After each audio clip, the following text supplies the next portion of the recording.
Welcome to our channel. Today we how to connect HubSpot to Google Sheets for report automation step by step clearly.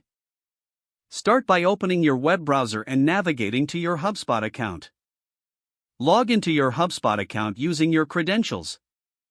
Next, open a new tab and head over to Google Sheets. Sign in to your Google account if you are not already logged in.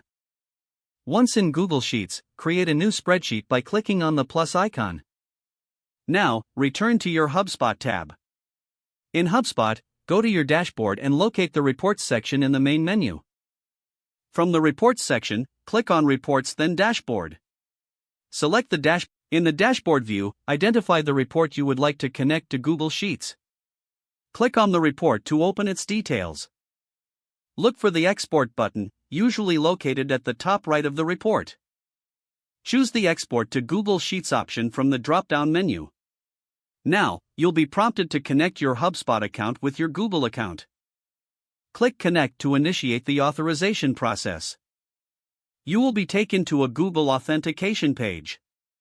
Sign in to your Google account if prompted. Grant HubSpot the necessary permissions to access your Google Sheets. Once authorized, return to your Google Sheets tab. A new sheet will automatically be created containing your HubSpot report data. To set up automation, click on Extensions in the Google Sheets menu. Search for HubSpot in the Extensions menu and select the relevant add-on. Install the HubSpot add-on if you haven't done so already by following the on-screen instructions. After installation, navigate back to Extensions and select the HubSpot add-on again. Choose the Refresh Data option to automatically update your sheet with the latest report data.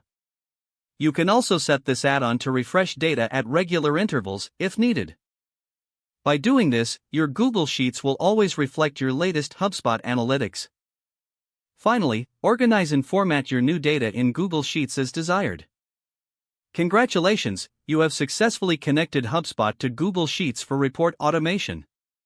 Don't forget to like this video and subscribe to our channel for more step-by-step tech guides.